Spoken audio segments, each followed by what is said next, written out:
Ooh, yeah.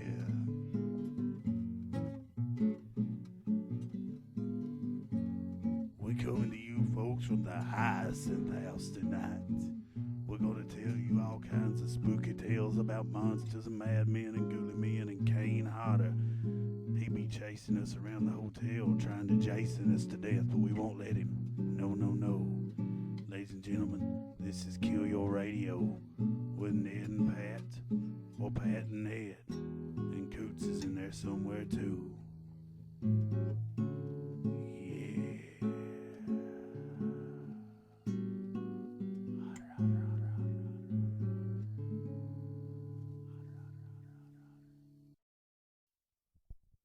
Hello again, ladies and germs. This is Pat with my good buddy Ned, and we are KYR Radio. Hold on just a second. Hello again, folks. It's time for KYR Radio with Pat and my good buddy Ned over here. That's me. And we've got a lot to talk about this evening, Mr. Whitaker. So, how about you get the ball rolling and tell these people about our little excursion? Where do we put the ball? I think we left it in Louisville. I think we left our souls in Louisville.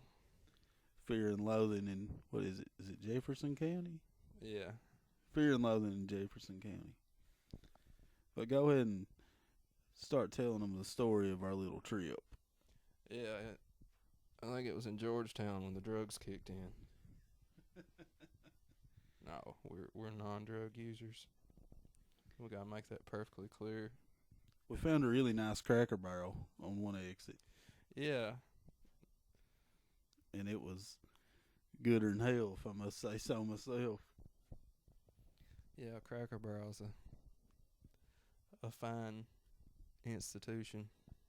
But one thing that I really wanted to rememberize from the trip was we were driving down the interstate and we were almost in Louisville, and we rolled up on this Jack Daniels truck. And Ned's sitting in the back seat of the truck, and I'm going, Ned, look up there. And he's like, what is it? And he was like naming everything in front of us. Yeah. You mean that Corolla? Except for the fucking Jack Daniels truck that was right there. The most epic vehicle on the highway. So we devised this story. Coots does anyways. His plan is that he's going to pull up alongside this Jack Daniels truck, and that he's going to pull real close to it, and I'm going to climb out on the hood, and like we're going to take the Jack Daniels truck under siege. So that's when we dubbed ourselves the Freeway Liquor Pirates. Yeah, Coots, the one who's going to be operating the throttle in this little maneuver. Bad idea. Yeah, we had several experiences before that where we would have to be like, Coots, stop, slow down. And then there was the whole exit 113 debacle that we don't even need to get into. Oh yeah. So should we take 113? Yeah, that sounds good. So was it 114? Love his heart. We were so glad to have Coots on board because really, in the long run, he saved our asses. He did. We would not be here. No, we would have looked more foolish than we already do in the interviews. But we get to the hotel relatively easy, which was amazing to me because every little trip I've took to Louisville's always ended up in me getting lost. So we get there and go in this parking garage that Coots' truck is barely able to clear the roof of. We go upstairs and get checked in and like go up to our room, and it's like really amazing. And you know, we have a view of the river, and there's all these there's an old timey steamboat coming down the river, and Which we thought for a minute was fishing a body out of the river, but I think it was just nast. because it was the Ohio River. Yeah, a fine body of mud and sewer. No offense to the Ehoanians, but No. your river sucks. Ehoanians. Well, I don't know what they call themselves. I think it might be kind of derogatory to them if a bunch of wildcats call them Buckeyes. Yeah. So we go downstairs, and we have to get in line to get our tickets. So we get our tickets, and then we go to get our press passes, and they're like, well, the press pass guy isn't here yet. So they have all these little interactive maps all over this hotel. It's like they have video screens with a map. And Ned and I, we see there's this giant walkway that goes over, like, the hotel's so big that it's on two sides. One part's on one side of the street, one part's on the other. And there's a walkway suspended above the road that you can walk over. What they call it, like the Bridge of Destiny or something? The bridge to Terabithia. I don't know. They had some really highfalutin name for it. The only thing we was worried about was we found out that there was a bar on this bridge. So we go to the bar, have a few drinks, and we'll tell the story about the bar later, though, because it ties in with something. Yeah. Something really wacky. The bar was a adventure unto itself. But eventually we get our press passes, and we go and scout the place a little bit, and kind of just got a lay of the land, and decided we would do our interviews the next day. And Coots decides that he wants to meet John Rhys Davies, which is Gimli in Lord of the Rings, Sala in Indiana Jones. Indiana Jones. And so he's in this room all by himself, and there's this little, like, British guy watching the door, and we end up befriending him. And he's, like, not supposed to let us in there, I don't guess, but he did anyway. So Coots, buying one ticket, got us all to meet John Rhys Davies, which was really cool. And we met some more people that night. And We got a cat attack. we got a cat attack. We ended up, just having a really cool day and meeting some people and talking with them a little and setting up stuff for the next day.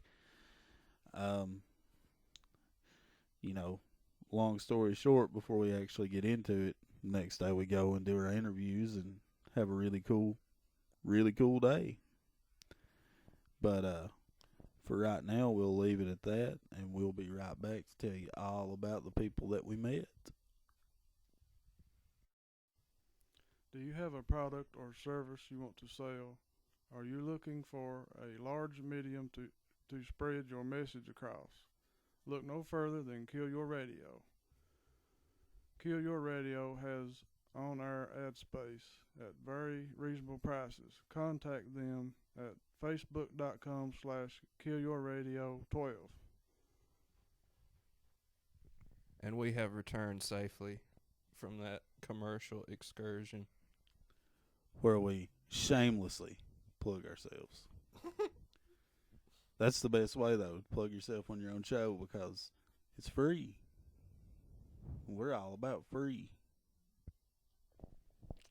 Yep. But we want to talk first, really in depth, about probably the coolest thing that happened to us. We got to meet John Rhys Davies. A fine fellow.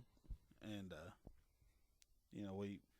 we had the video on YouTube shortly after we met him talking about it, but it's still pretty amazing to think about just how really cool and laid back this guy was, because he you kind of imagine when you go to meet these people that more or less that they'll be pricks.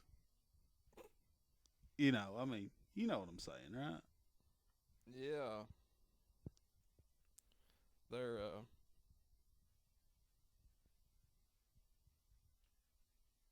I don't know.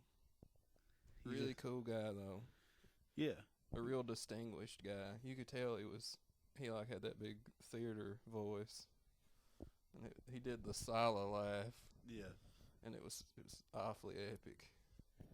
Oh yeah. When we get up there, and we're like we done the I guess the we're big fans spiel, and I don't even know if we did that. We just sort of I really walked can't up. And remember. he's like, so. he saw our media passes. He was like, "What are you guys doing?" Yeah. And we started telling him, basically that Ned and me had wanted to have a radio show since high school, and now with the internet, we've been able to start doing our little podcast and so and such. And Yeah, you did tell him that. I forgot. yeah, and that's when he was like, "Well, it's good to see some young men." Yeah. And I guess that's kind of how we segued into telling him about how Leslie County is a really kind of horrible place. Yeah, for some reason, you were just like, man, we're from a bad place. He's like, really bad, is it? It's like, so we start telling him about like the drug problem, and The most random conversation. And then he told us about how he's going to write a book about like the lost generation and how adolescence is really insanity, and he thinks that like kids from the ages of 13 to 18 should be counseled because adolescence is really insanity. And then we talked a little bit too about, I guess, he's Welsh, right? I think so. I guess England minds a little bit of cold, don't they? Yeah. In the north, it was the part that became really industrialized, and I think they mined down in Wales. I'm not sure what they mined, but Yeah. the south, like where London and all that is, was more like, I don't know, there was a north-south that was sort of like our north-south when all of our manufacturing jobs went up, like to Detroit and Right. Cleveland and places like that. But theirs happened a lot earlier because their industrial revolution Yeah. kicked off. Well, they had more resources at the time, I guess, than we did.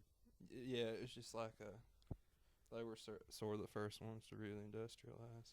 But we got into kind of a little bit of the coal mining talk and the coal depression and so and such.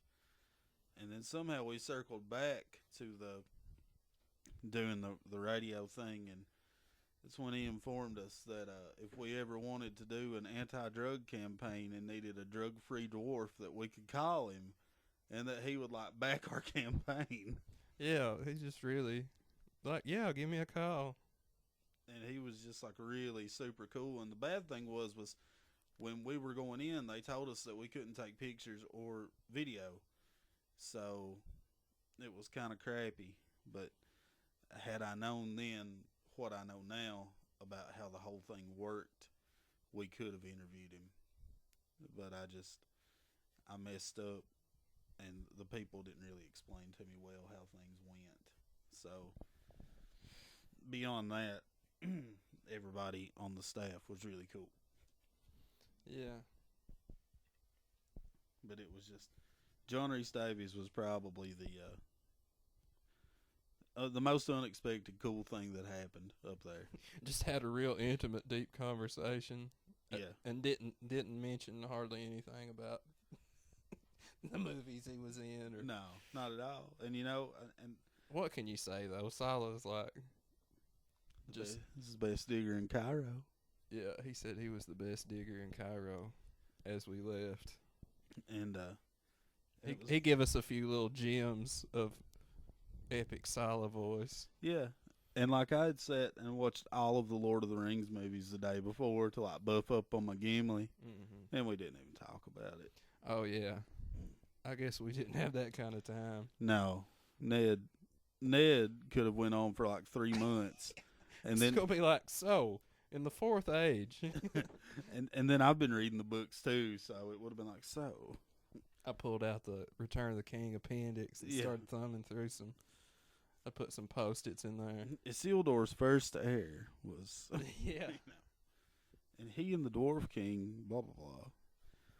But we have to give a big thank you to John Reese Davies for being so freaking and cool. next time we'll talk about finding the Ant wives. Yeah, because they look so much like the Ents that they don't know the difference.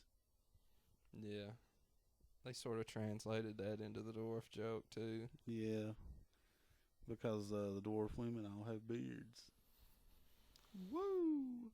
Intense. But we've got a lot more to talk about, too. You know, we have interviews posted on YouTube with everybody, but we just kind of want to talk about them a little, too. We had a DDP was the most energetic, definitely.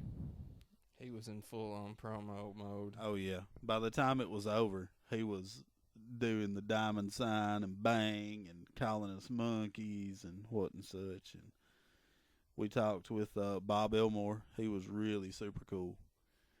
The lady, Tina Mattingly, that owns Waverly Hills, they're doing something really cool that we'll tell you about here in a little bit. And then Robin Graves from the Midnight Mausoleum, which is just a cool story about how they started their show out on the internet, and it's actually went to public access cable. So, kind of got a rags to riches deal going on there. Rags to public access. Rags to tidier rags. Yeah. But we'll talk about that in just a minute. We will be right back.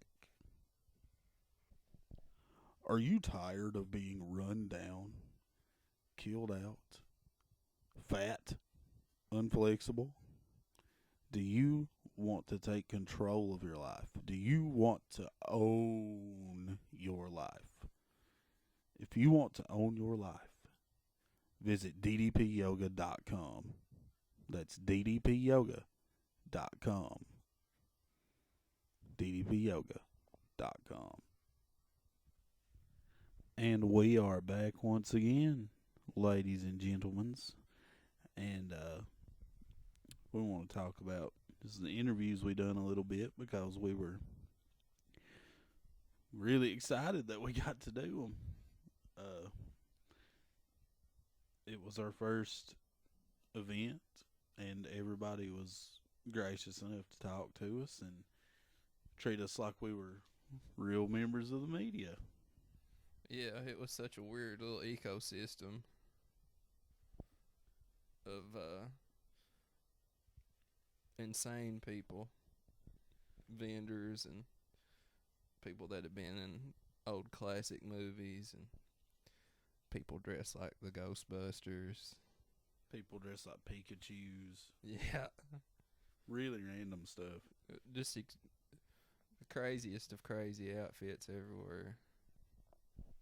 But the first interview that we done was kind of near and dear to home because it was with Tina Mattingly, and she owns Waverly Hills, and you know we've known about Waverly for quite some time now, and they do a haunted house every year from the last weekend of September all the way up until Halloween.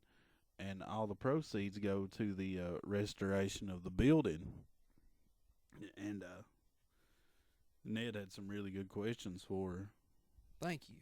You know, he was asking her about the actual renovation process and what they were going to do. And yeah, they're going to leave parts of it like Silent Hill. Yeah. And they're going to make some other ones actually like maybe like a hotel rooms or just sort of spruce it up a little bit. Modernize it a little. Yeah, like redo it back. And you know, she was telling us that they get a lot of flack for trying to do things like that because people just don't understand that the building's deteriorating so bad as the years go by. Yeah. I mean, you got to understand this place has been standing since what? I'm not even really sure. Super early 1900s. I can't remember when she said. But like, you know, they've owned the place for 11 years. Yeah. And they've been doing the haunted house. She told us for how long? The past 5, 6, somewhere in that area. Yeah. So that's really cool. I guess she said that they thought it was maybe a little cheesy to do like a put on haunted house in a real haunted house. Yeah, and she said some people even said it was disrespectful. Yeah, they're I don't. some overzealous ghost hunters afoot. Not Jay and Grant though. Yeah, she said that she'd seen them several times. That's sort of like the mecca of all that sort of thing. It really is. It's like, And it was, when I asked her, I asked her if they were going to come back. I mean, in the capacity of, are they going to bring the TV show back for another reason? And, Coots says it during the interview. He said, well, they've been there like 3 or 4 times. But she went on to tell us that they've, come and just visited several times. yeah, done like non-TV show investigations. So, I mean, that's really, really cool that they're coming to Kentucky so much just for this one place that we have that's, so super haunted. It just so happens to be the creepiest place in the world. I mean, they have a death tunnel. I think the death tunnel's what really cinches it. Yeah, For a lot of people. it has to be. And the building's just so creepy looking. Not to mention they had a GWAR concert there. Yeah. Could you imagine when they built that building if they could have ever anticipated like 100 years down the road. a band in giant crazy costumes Spitting blood and throwing raw meat. jumping around in just a real sad play where people went to die Yeah. and slowly faded away. That's what it was for, was to die. Yeah. But it was, we talked with her for a little bit, and she was really nice, and we really want to get the message out there that, if you are interested in going to Waverly, you should really go. It's really cool. What was it? She said she bought it just because Just it because was there. It was for sale. It was for sale, and she saw it. She's like, okay. Yeah, Ned's like, why'd you buy it? She said it was for sale. I mean, Yeah, I wonder, how do you have that kind of money laying around? I don't know. You never know what people have. True. But, their website is, therealwaverlyhills.com, realwaverly.com, something like that. We put it on our Facebook. So go to our Facebook, go to that link. You can book an overnight investigation, an 8-hour investigation, a guided tour, go to the haunted house that they do. I mean, the proceeds for what they're doing is what's helping keeping the place alive. And it's really something, Ned says in the interview, it's something that people really need to see and that we need to try to preserve if we can, because it's a really cool place. But that was our first interview, and we moved on directly after them to Bob Elmore, who was he's a stuntman, but he was Leatherface in Texas Chainsaw Massacre 2. He played an executioner in Pirates of the Caribbean, and he was in the Monster Squad movie. So we got him, and Coots sat down and talked with him, and he was just super, super nice. Bob was as welcoming as John Rhys Davies was. Mm-hmm. I think he probably didn't really have a lot of people hounding him on Saturday. On Friday night, though, his line was pretty long. Did you see him? Yeah. He had a pretty substantial line on Friday night, but Saturday was when you had Bruce Campbell and Sean Astin and Corey Feldman and all those cats. But he told us about. I think the funniest thing he told us was Coots. He's like, "What's your favorite stunt that you've done, or your most memorable?" And he's like, "Well, I doubled for John Candy, and I always liked it because he didn't like to walk." It's just kind of, they called, they're like, "Bob, we need you to do a sitting scene." Okay. But he told us how he broke into the business from working out at Knott's Berry Farm, and he said there was 7 other guys that got into the business at the same time. What do you say they did? Wild West shows? Yeah, he said they done like a Wild West show. But Bob was really cool. It's kind of a wild life, isn't it? Yeah. Stunt guys, man, they're like the toughest people. I mean, they just go. Some of them are they just go through hell, especially back in the old days when everything had to be practical effects. Yeah, and a lot of the times they only have one take back then. Yeah, because their money didn't permit multiple. And then Kane Hodder was a stunt guy too. Hodder. But that's actually Coots found out that that's the reason he wears the gloves. He got burned really bad doing a stunt, and his hands are like really messed up. So Oh, really? Yeah, he wears gloves out. That's why. We'll get into that later too. But Bob was really cool. You know, we complimented him on his badass beard. Yeah, it had a certain feathered edge to it Yeah, that just put the other beards to shame. I think. kind of salt and pepper, as you said on Friday night. Beard connoisseurs. Yeah, You ever seen the beard competition? I have. That's something, ain't it? Oh man, I don't even want to get into that. That's too wacky. I know the world is a big place. We'll have toenail competitions soon. But you know, we talked with Bob for a little bit, and then we moved on to the Midnight Mausoleum, and the co-host that we talked to, her name was Robin Graves, and what got me about their story was it was the other host and the guy that directs it now started it, and they were just going to do this little internet show for fun, and it kind of took off and got picked up by public access cable, and they're actually on several public access stations across the nation. I looked at their little map on their website, and there was like dots all over the place. The only thing I know about public access is Wayne's World. I believe we made a reference to that in the interview. You know, she said she would be Garth. Yeah, she was essentially Garth. Yeah, but that was just a really cool story, and they were really good people. And you know, everybody check them out at midnightmausoleum.com if you're into the whole. It's kind of Elvira-esque, you know, and then kind of Mystery Science Theater wrapped into one, I guess. Yeah. Is a good way. And then we move on to the mecca of our interviews, in my opinion. We got to DDP. And He told a Macho Man saga. yeah, he told a Macho Man saga the night before, which we really kind of have to tell. We didn't get it on camera because the batteries had died. Yeah, that would have been really the. But my big that was my autograph I wanted. I was like, I got to get DDP's autograph. So I go up here and I purchase a picture from him for him to sign.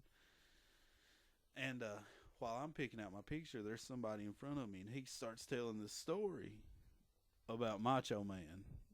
And if anybody knows, we're all really big Macho Man fans. So he's talking about, and I actually watched the match the other day on YouTube. This is what's cool, so you can see it, how it goes down. But DDP and Macho Man have been in this feud, you know, and they got it real spiced up and such, and they were going to be the main event at the WCW pay-per-view Spring Stampede. So, like, before the match, it shows Macho Man and Miss Elizabeth in the locker room, and, like, they're walking to the ring, and Macho Man's like, oh, yeah, you know, he's going through his whole spiel, and then, like, he goes old school Macho Man. He's like, which way's the ring? That's the only thing I'm worried about. And, you know, so he comes out, and then DDP comes out, and they go through their match or whatever, but the story picks up from DDP like this. He told us that he had been telling Macho Man that when he come off the top rope with the atomic elbow. The atomic elbow! Exactly. That he needed to hit him more in the chest area because apparently he had hit a little lower and DDP had pissed blood for about 3 weeks. And he was like, yeah, you heard that right. Yeah, pissed blood. So he tells him, he's like, Macho, you got to hit me up a little higher. So they go through their match at Spring Stampede. And apparently the referee gets the signal in his earpiece. He's like, 1 minute, you guys got to bring it home. So DDP's down. Macho climbs to the top rope, puts his hands up in the air in typical Macho Man fashion, and comes off. And when he comes with the atomic elbow, he hits DDP right in the fucking head with it and, like, throttles him. No mercy. DDP says, I remember sitting up after the 3 count and then falling back down. And then I was in the locker room. And, like, his wife at the time, Kimberly, who was also his manager, had to tell him, like, where he was at, what had just happened, everything in the world. So they go to Nitro the next night. DDP walks in all banged up, and Macho Man walks by him, throws his hand on his shoulder and says, Sorry, brother. And walks on. And that's the end of it. And he's like, I mean, what the fuck could you do? He's the Macho Man. You can't tell him what to do. You know? But it was just this really cool story that you wish that you could sit and just listen to all their war stories. Because you know that these guys live the wildest life in the world. Oh, yeah. I mean, you know, in those days, like in the mid-90s, even as far as almost the late 90s, they busted across country. Like a bunch of them that were buddies would be in a van together going across, you know, from state to state. So, and you know, they were all on painkillers. You know, they had to be. Because they were hurt half the time anyway, and they could just never tell. But yeah, the wrestlers live a crazy life. Could you imagine road tripping with Macho Man? Road tripping with Macho Man, Hulk Hogan, DDP, and like somebody else. I'd say Hogan and Macho probably didn't have to bus it. Yeah. He's a little too macho for the bus. Oh, yeah. But, you know, well, the next day we get our interview with DDP, and he's just like, we wanted him to talk about the yoga that he sells and instructs. And it was just really cool because you know that he's really behind his product. And he just like, we're like, so tell us about the yoga. And he goes into promo mode. Like a 10-minute long promo. It's like mugging the camera and stuff. Oh, yeah. He was cheesing. Jumping up and down. He was so excited. Yeah. Pulls out his iPad to like give picture demonstrations. He said, you got to get in on this. Yeah. Come on. Bring it in. Yeah. I got to show you this. Bring the camera in here. Yeah. You can't hear shit back there. Come on in. So he shows the guy that like the big success story for his yoga. And he shows him doing all these like crazy yoga poses. He's like, look at that right there. That's flexibility. Look at that right there. That's core strength. Look at that. I don't know what the fuck that is, but it's hard. You know? So, and then it all culminates in him like ending it with this super close-up promo and ending with the signature DDP bang monkeys, and it's just over. And it was so cool. I loved it. That was one of my favorite parts of it. It was just, I don't know. It's crazy at how good those guys are at just, you know, when the camera's going, it's like they're into character, regardless of where they are. Yeah, just high energy constantly. It's like I was waiting for him to go and kick somebody's ass. You know, get a chair. Yeah, he's freaking out. He's like, bang. And then some guy's standing there waiting in line. He's like, I don't think I like this guy. Why? He starts diamond cutting people at will. I don't think Ned knows what the diamond cutter is, do you? It's a type of cutter used to with diamond particles. He gets them like he gets their head and drops it down on his shoulder and he falls too. Mm-hmm. It's one of those things. But it was just great. You're just waiting for him to kill somebody because he's so like amped up. And at the beginning of the interview, like, the camera turns on and he's, like, taking vitamins. Like, I forgot to take my vitamins this morning. Yeah, the first thing we have is him, like, swallowing 15 vitamins and, like... drinking half a gallon of Fiji water. Yeah. Oh, I always forget these vitamins. It's, yeah. like, freaking out. And it's, like, 4 o'clock in the day or something. Yeah. He's like, shit. Vitamins, ah! We loved it. We loved DDP. We liked him enough to plug his yoga on our show. Yeah, He he was real cool. Oh yeah. He was he did that all day too. He just talked people's heads off like wide open. It was awesome. And like I really wish that we could have stayed because we met some other podcasters that are doing pretty well. And they were telling us that later on in the evening, DDP was coming and going to chop one of their hosts. So I wish we could have seen that. Yeah, a guy lifted up his shirt and he had like 15 different bruises from like different people.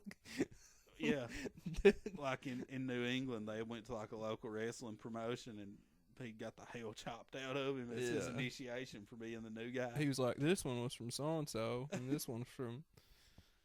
He had them all mapped out. But those guys were cool too, so check them out. PixelatedDimensions.com. Yes, they were cool. They gave us a lot of good tips, didn't they? Yeah. But that was DDP was for me. That was my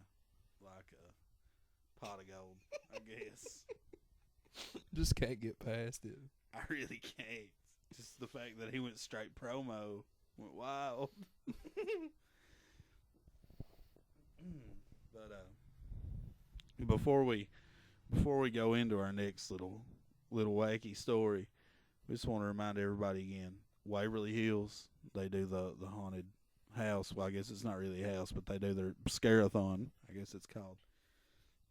And everybody, really, go to our Facebook page, go to their link, and check that out if you can, if you get a chance.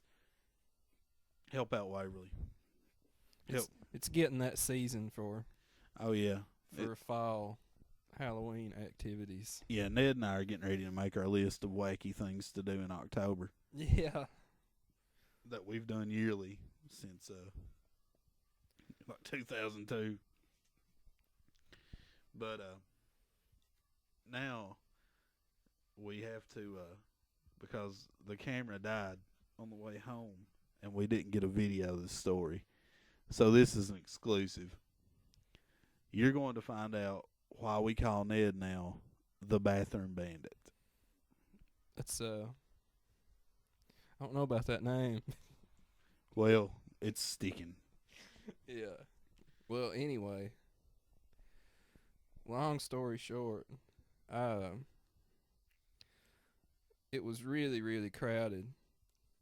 And I was trying to get sort of out of the crowd to find like a bathroom. And like we found like 10 bathrooms. We're like, Ned, here's a bathroom. He's like, no. I was like so trying to like find like a secluded area. Yeah. And so I finally find one that seems to be sort of like out of the way, but still not like miles and miles away. So I'm in the stall, in the stall, and I'm about to slip a beer out of my pocket, crack open the tall boy to soak down real fast. During this time, Coots and I are standing outside waiting on him. And all of a sudden, there's like a big commotion at the door, and it's like, all right, there's 3 more in there. And I was like, well, I'm one of them, and I can't just leave right now. I've got things to do, So turds to drop and beers to drink. Well, I thought that they were like going to have to do like an emergency cleaning or like somebody had been killed in there. I didn't know. Little did he know, but Coots an idea that he was in for the most ultimate surprise ever when he stepped out the yeah. stall. So anyway, like a minute or two goes by and it sort of dies down. So I like decide to make my escape, and I come out of the stall and I'm gonna go over and wash my hands. This guy comes in this big tuxedo and like wingtip shoes. 2-tone wingtip. Yeah. And so I'm like, hey man, what's up? I turn the water on. I'm like, that was Bruce Campbell. And it was. And I look around and he's just sort of at the urinal. And I'm like, well, I met that guy. Thanks for playing. Thanks for playing. Coots and I are standing out here, and this really tall dude comes with this like very tiny girl. And this bathroom had 2 doors. There was an indoor and an outdoor. He puts her in front of this indoor. He's like, don't let anybody in. And he looks at us like we're just waiting for our friend. And he comes back like 3 or 4 times and checks how many people's in there. And finally, he goes to this door at the end of a hallway, and he's like, "There's one more in there." And we hear somebody say, "I don't care." And then here he comes out, and it's Bruce Campbell in a friggin' tuxedo. He walks, and he stands beside me and Coots for a second. We're like, "Hey," you know. And then he's just like, "Hey."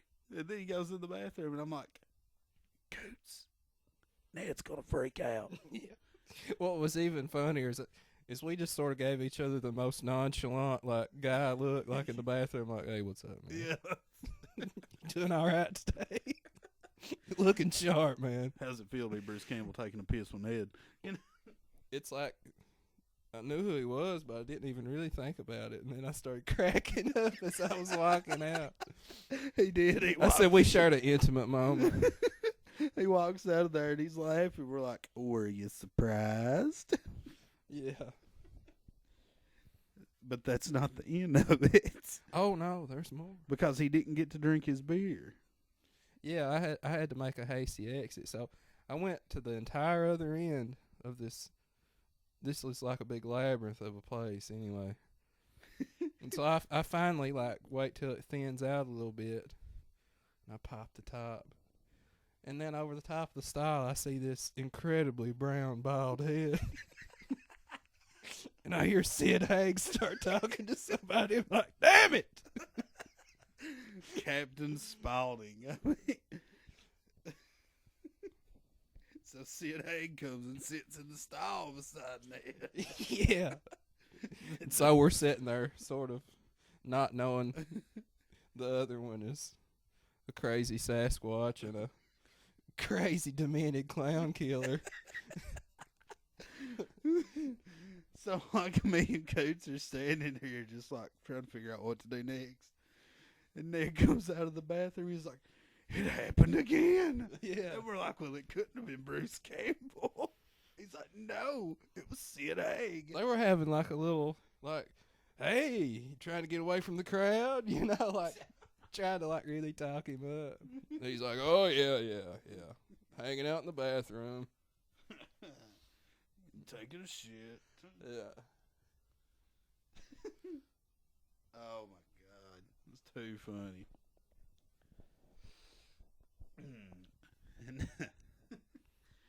And we just want to let everybody know that we've got some big news coming up after we get finished with all our little tidbits of funniness here. And don't forget to send in those spooky texts. Yeah. So stay tuned to the end of the show because we have some big news. Super cool. Super cool. Did Pat mention that it was big news? Did I tell you that we have big news? I don't even think I know the news. Let's cut to commercial. Well, you better stay tuned. Don't touch that dial. Hey, folks, it's Pat from KYR Radio. We just want to let everybody know that we have all kinds of on-air ad time available. It's priced very reasonably. So if you want to get your message across on a great medium, look no farther than KYR Radio. And also, we are willing to accept donations.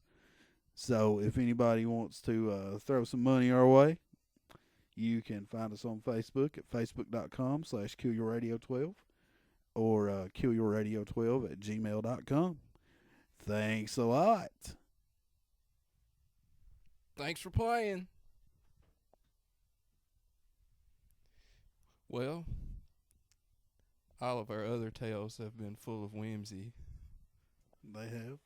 but now we're going to take it a little darker because we got hoddered. Oh, no. Hotter, hotter, hotter, hotter. Oh, poor Coots. Yeah. He When we first went to like the big atrium bar, we saw like this real menacing chap come in.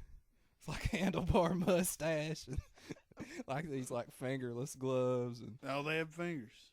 oh yeah, and Wearing all black. yeah, wearing all black and like veins popping up his forehead and such. So me and Ned investigated for like 0.2 seconds before going back to our drinks. Yeah. And then all of a sudden we hear, guys. we look at Coots, and he's like, it's Kane Hodder. And it was. It's Kane Hodder. And I'm like, I look at Ned, I'm like, he's a big motherfucker. It's like, yeah, he's a big motherfucker. So that was our first, that was the first famous person we saw. Yeah. And we go and we're going around later on that evening asking people if we can do interviews. And if you watch our recap videos from that Friday night, you know, we talked to Kane Hodder. Like, I walk up to him and we shake his hand, and I have my press badge hanging there. And I'm like, man, we're wondering if we could talk to you later. And he's like, about what? And we're like, and I just kind of hold out my press badge. I'm like, you know, we just, About stuff. yeah, you know, things. Yeah. About you not killing one of us. Yeah. And he's like, if everything dies down, I'll talk. We're like, okay. And then I'm like, you know, Coots is like, we saw you at the bar and you were really intimidating. Most bizarre sentence ever. And I told him, I said, I told my friend, you're a big motherfucker. And he just started laughing a little bit. And I was like, yes, we broke the ice. Hodder's not going to rip our souls out. And so the day ends, and we go back to our room and go to bed and whatnot. Get up the next morning, Coots and I take a shower. Ned's like ironing his shirt and getting ready to take a shower. Me and Coots decide we're going to walk downstairs. They were gone for maybe 45 minutes, and I had my shirt ironed when they got back. Yeah, he done really, and he was ironing it when we left. That's how fast I am at doing stuff. We get in the elevator, and the elevator, the back part of it was glass, and we were on the 14th floor. So we dropped down like 2 floors. The first time you get on it, it like really unnerves you. Yeah, it's creepy. Because, you know, elevators go really fast too. And you don't realize it. And you usually don't know, but when you get in those, that and like the one that we stayed at in Gatlinburg. Yeah. And it's a pretty tall hotel. Like it's got how many stories was it? The other side of the street had like 25. Yeah. And then our side had 17. We were almost on The top. first time or two, you know, when you're, I mean, I've been in glass elevators before, but I always forget how weird they are. Because they're so uncommon. And if you focus on something and start like really like imagining, you know what I'm saying? Like feeling like you're really way up in the air. Yeah. In this little box of death. Yeah. But we hop on there, and Coots is like kind of looking out the back as we go down, and we drop down 2 floors, and the door's open, and there's like me and Coots and a couple other people. Door opens, in steps Kane Hodder. Again. Goes to the back of the elevator.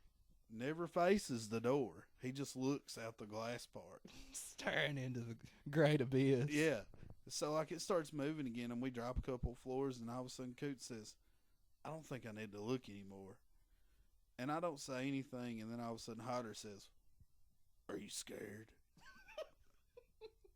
And like everybody was just kind of in the elevator looking at each other, and Coots is like, well, no, I'm not scared, you know, just if you look down for a long time, you can get a little sense of vertigo or something. So Hodder like looks him up and down, and he's like, you'll be all right. And then the elevator door opens, and Hodder just leaves. I mean, he's just gone. They tell me that. And now I imagine he's really like roaming the hotel looking for victims or something. Roaming the hotel looking for Coots. Yeah. He's found his victim. He smelled fear. It's just so funny. He's like, are you afraid? This pleases me. Hoddered. Yeah. He makes a tally mark like on his arm with a switchblade. Carves a picture of Coots on his arm. Yeah. But it was like every time we turned around, there was Hodder, you know? So we came up with, instead of getting punked, you got Hoddered. Yeah. And then on the way home, we just come up with this big wacky story about how, like, Kane Hodder's going to rappel into Coots' window. Yeah, we still, like, when we look out a window or something, maybe expect to see him. We expect to see him pop up really slow and then Yeah. go back down. He might be in the freezer later. The eyes of the Hodder are upon you. When you're at Fright Night, look behind you, 'cause that's where the Hodder's gonna be.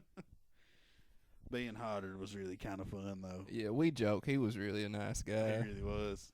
It was just so funny because he looks at Coots. He's like, "You scared?" And it's like, he was everywhere. Like, we kept seeing him, like, just over and over and over. No, and it wasn't like that with anybody else. And you can't miss him. Like, he was, No. he really stood out in the crowd. This big hulking guy with a black tank top and then like black batting gloves. You can't miss him. Almost as wacky as Ned and Bruce Campbell and their bathroom bandits. Yeah, we bonded over the tiles. Under the stall and over Yeah, under the warm fluorescent lights. under the stall and over the tile. But I mean, Fright Night was, we couldn't have picked a better first event to go to. There were, it wasn't just horror movie stuff. It was, you had John Rhys Davies, you had Corey Feldman, you had Luke Perry was there. Yeah, just almost forgot, Yeah, and then you just had this like plethora of people that are from kind of different genres, but they kind of intertwine somehow too. Yeah, it was a really, really weird, like, alternate universe that you stepped into for a little bit. Like it was almost surreal Yeah, it was definitely surreal. because you see this stuff like on TV about people going to these cons like Comic-Con or Scare Con or whatever. And then when you go, you realize how like really, it's just really cool. Like everybody's there because they're into the same stuff, and Everybody was, like, way more friendly than I would have even expected. oh yeah, Like the people, like the attendees and the actors and the Security. vendors, and it was just really, it was like everybody you talked to was kind of like a zany character. yeah, but they weren't over the top bad. Well, some of them were pretty over the top, but There was a lot of over the top going on, but in a good way. yeah, I mean, we just, everybody we ran into and talked to, whether they were celebrities or vendors or just people that were attending the show, everybody was just really cool. Yeah. And that was really, really good. I hope that, as we continue to go to more, that's how it always is. And there was it was probably about 4 or 5,000 degrees outside that day. Oh, God. It was so horribly hot. It was like made up hot. Like it, really was. it was like not real hot. And it wasn't humid hot either. It was just dry hot. Yeah, even by the river, it was just like beaming off of people. Oh, my God. And then, like, we had got this parking spot that was underneath the hotel that we were staying in, on the side of the street we were staying in, and then we left to go to, like, where did we leave to go to? Find a liquor store. Yeah, Yeah, essentially. pretty much. And then Coots had to have a hairbrush. So I think we Yeah, and Pat, he retired early that night. I did. He was ready for a early morning. yeah. So me and Coots are going. We walked down a few blocks on 4th Street because there's a CVS, and we were going to, pick up some stuff. He's going to get a brush and some things we'd forgot. So we get down there, and there's maybe 5,000 people having a block party, In the middle of the street. Yeah, and you got to go through 3 different checkers, and you got to have your ID, and there's just people. They had a big stage set up, and they were playing live music. Me and Coots looked at each other like, "What the hell?" And I was asleep. And they had a CVS that you had to go up a fire escape and then like into like a little mall area. And it was like it was like definitely a city CVS. Wacky. Yeah. They didn't tell me. They didn't tell me that part. That's the first I've heard of that. Yeah, we're like, where's the CVS? You know, looking for the sign. They're like, go around this corner and there's a Coke machine. And then there's like just nondescript set of stairs with no signs or nothing. This has like mugging written all over it. Oh no, but these were like city workers. Oh. Which, I mean, they could be muggers too, but I trust the fine folk of Louisville. Yeah, the fine concert ID checkers. We have to say that our opinion of Louisville has drastically changed. Yeah, used to always consider myself not quite a fan, but I think it was it's pretty nice. Yeah, it was really, really nice. But yeah, it was like we left and went and tried to find this CVS and we couldn't, so we came back and we couldn't park underneath our side of the hotel. We found out why we couldn't go down those blocked off streets though. Yeah, because they were having like the 4th of July blowout bash extravaganza, fantastico. Yeah. So we ended up having to park across the street, so we had to walk this horrible distance in the hot. But beyond all that, I mean, that was even part of the fun too. So and eat smash burgers. Eat smash burgers. Oh yes. Pat picked a winner with that. Yeah.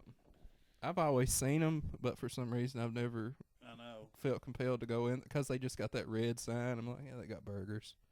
But then you go in and they've got like artisan burgers.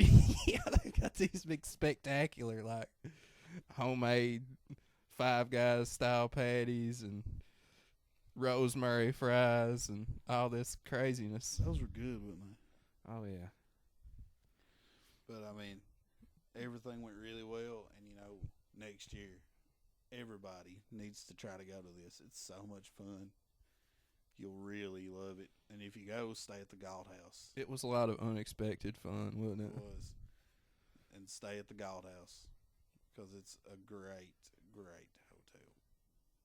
Yeah, it's sort of like the monument of downtown. It really is. It's like really old, but it was nice. Yeah. The room was really modern, wasn't it? Really, really. Had to pay for Wi-Fi, but it's $5. Yeah. And they can't be dealing out that Wi-Fi to crazy podcast. The crazy unwashed masses. But we told you earlier that we have some kind of big news. Really excited about it. I am. I think Ned. Obviously. I'm more stoically excited. He's excited on the inside. Stoically excited is it's completely contradictory. Captain Contradict. That's right. But we talked to some people about other festivals, and they told us about one that seemed particularly just something that I thought would be really good for us to try to do, because I've heard of Horror Hound magazine. So I shoot an email to the guys at Horror Hound, and they're like extremely nice and like excited, and they're like inviting us to come and cover Horror Hound in Indianapolis. So the big news is that September 7th through the 9th in Indianapolis at the Marriott East, we're going to be covering the Horror Hound weekend. It's going to be a big-ass Terminator reunion. Linda Hamilton's going to be there. Michael Biehn, Edward Furlong, Peter Kent, who's Schwarzenegger's stunt double, Danny Cooksey, who was Budnick from Salute Your Shorts. He was also in Terminator 2. And then Elvira's going to be there. Oh, USA Up All Night shall return. A bunch of cats from the Monster Squad's going to be there. There's going to be a big Aliens reunion. Jeanette Goldstein, Mark Rolston, Carrie Henn. Did that say Geiger? Huh? Riger. Oh. Duncan Could Reed. you imagine if H.R. Geiger was there? Like this crazy Scandinavian artist? Oh, Ned, the things you think of. Well, I thought it said Geiger. I was about to be freaked out. But there's going to be all kinds of people at Horror Hound, and they're adding more like every couple of days. And the tickets to a Horror Hound are only $30 a piece for the weekend. So, if you want to go on a road trip, go up to Horror Hound September 7th through the 9th at the Marriott Indianapolis East. Stop at the casino on your way. Stop at the casino on your way back. You're not allowed. He's telling me I'm not allowed at the casino. We'll never get home. Trip's off. We'll have to steal a race car to get back. That would be. Then we would be the freeway liquor IndyCar bandits. Yeah. We'd have to stop and get gas every quarter mile. But Kane Hodder would be popping up from the spoiler. It could happen.